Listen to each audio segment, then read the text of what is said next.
Nietzsche. Le gai savoir. La doctrine du but de la vie. Dit par Émile Berlerme en février 2025. La vérité est un bien public, donc un service public.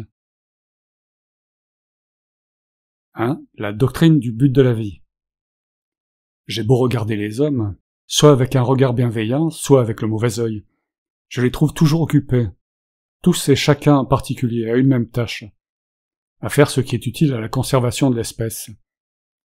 Et ce n'est certes pas à cause d'un sentiment d'amour pour cette espèce, mais simplement puisque, en eux, rien n'est plus ancien, plus fort, plus inexorable, plus invincible que cet instinct, puisque cet instinct est, précisément, l'essence de notre espèce et de notre troupeau.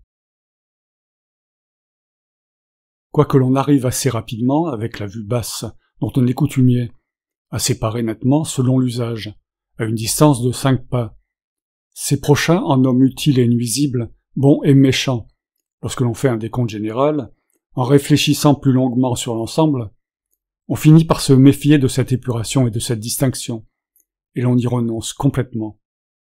L'homme le plus nuisible est peut-être encore le plus utile au point de vue de la conservation de l'espèce, car il entretient chez lui, ou par son influence sur les autres, des instincts sans lesquels l'humanité serait amollie ou corrompue depuis longtemps. La haine, la joie méchante, le désir de rapine et de domination, et tout ce qui, pour le reste, s'appelle le mal, cela fait partie de l'extraordinaire économie dans la conservation de l'espèce. Une économie coûteuse, prodigue et, en somme, excessivement insensée. Mais qui, cela est prouvé, a conservé jusqu'à présent notre espèce? Je ne sais plus, mon cher frère en humanité, si, en somme, tu peux vivre au détriment de l'espèce, c'est-à-dire d'une façon déraisonnable et mauvaise.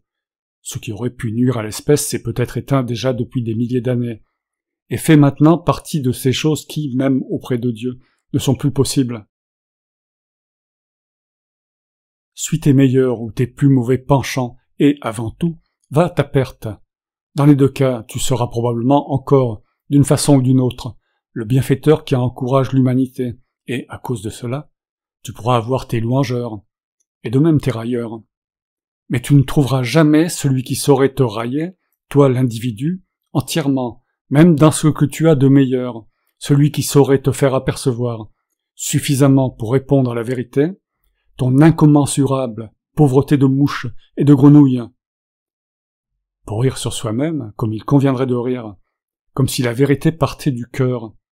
Les meilleurs n'ont pas encore eu jusqu'à présent assez de véracité, les plus doués assez de génie.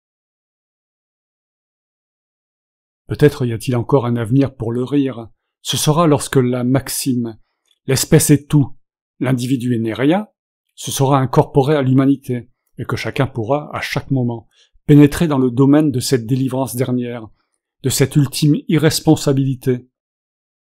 Peut-être alors le rire se sera-t-il allié à la sagesse, peut-être ne restera-t-il plus que le gai savoir. En attendant, il en est tout autrement. La comédie de l'existence n'est pas encore devenue consciente, à elle-même. C'est encore le temps de la tragédie, le temps des morales et des religions. Que signifie cette apparition toujours nouvelle de ces fondateurs de morale et de religion, de ces instigateurs à la lutte pour les évaluations morales, de ces maîtres du remords et des guerres de religion? Que signifient ces héros sur de pareilles planches? Car jusqu'à présent, ce furent bien des héros, et tout le reste qui, par moments, était seul visible et très proche de nous, n'a jamais fait que servir à la préparation de ces héros, soit comme machinerie et comme coulisses, soit dans le rôle de confident et de valet. Les poètes, par exemple, furent toujours les valets d'une morale quelconque. Il va de soi que ces tragiques, eux aussi, travaillent dans l'intérêt de l'espèce, bien qu'ils s'imaginent peut-être travailler dans l'intérêt de Dieu, et comme envoyés de Dieu. Eux aussi activent la vie de l'espèce, en activant la croyance en la vie. Il vaut la peine de vivre, ainsi s'écrit chacun d'eux. La vie tire à conséquence, il y a quelque chose derrière et au-dessous d'elle, prenez garde. Cet instinct, qui règne d'une façon égale chez les hommes supérieurs et vulgaires, l'instinct de conservation, se manifeste de temps en temps sous couleur de raison ou de passion intellectuelle. Il se présente alors entouré d'une suite nombreuse de brillants motifs et veut, à toute force, faire oublier qu'il n'est au fond qu'impulsion, instinct, folie et manque de raison. Il faut aimer la vie, car il faut que l'homme active sa vie et celle de son prochain, car et quels que soient encore tous ces il faut et ces car, maintenant et dans l'avenir, afin que tout ce qui arrive nécessairement et toujours par soi-même, sans aucune fin, apparaisse dorénavant comme ayant été fait en vue d'un but, plausible à l'homme comme raison et loi dernière. Le maître de morale s'impose comme maître du but de la vie. Il invente pour cela une seconde et autre vie, et au moyen de sa nouvelle mécanique, il fait sortir notre vie, ancienne et ordinaire, de ses gonds, anciens et ordinaires. Oui, il ne veut à aucun prix que nous nous mettions à rire de l'existence, ni de nous-mêmes, ni de lui. Pour lui, l'être est toujours l'être, quelque chose de premier, de dernier et d'immense. Pour lui, il n'y a point d'espèce, de somme, de zéro. Ses inventions et ses appréciations auront beau être folles et fantasques, il aura beau méconnaître la marche de la nature et les conditions de la nature. Et toutes les éthiques furent jusqu'à présent insensées et contraires à la nature, au point que chacune d'elles aurait mené l'humanité à sa perte, si elle s'était emparée de l'humanité.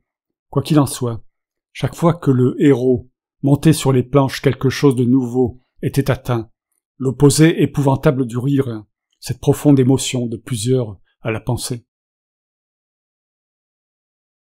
Oui, il vaut la peine que je vive. Oui, je suis digne de vivre.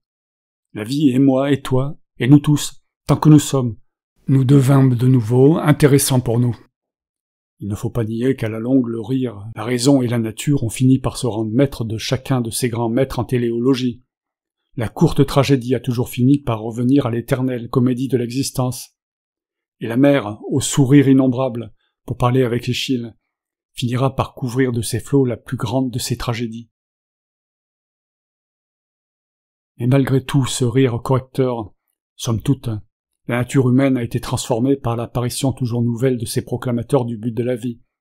Elle a maintenant un besoin de plus, précisément celui de voir apparaître toujours, de nouveau, de pareilles doctrines de la fin. L'homme est devenu peu à peu un animal fantasque, qui aura à remplir une condition d'existence de plus que tout autre animal. Il faut que de temps en temps l'homme se figure savoir pourquoi il existe. Son espèce ne peut pas prospérer sans une confiance périodique en la vie. Sans la foi à la raison dans la vie, et toujours de nouveau, l'espèce humaine décrétera de temps en temps. Il y a quelque chose sur quoi l'on n'a absolument pas le droit de rire. Et le plus prévoyant des philanthropes ajoutera, non seulement le rire et la sagesse joyeuse, mais encore le tragique, avec toute sa sublime déraison, font partie des moyens et des nécessités pour conserver l'espèce. Et par conséquent, me comprenez-vous, ô mes frères? Comprenez-vous cette nouvelle loi du flux et du reflux?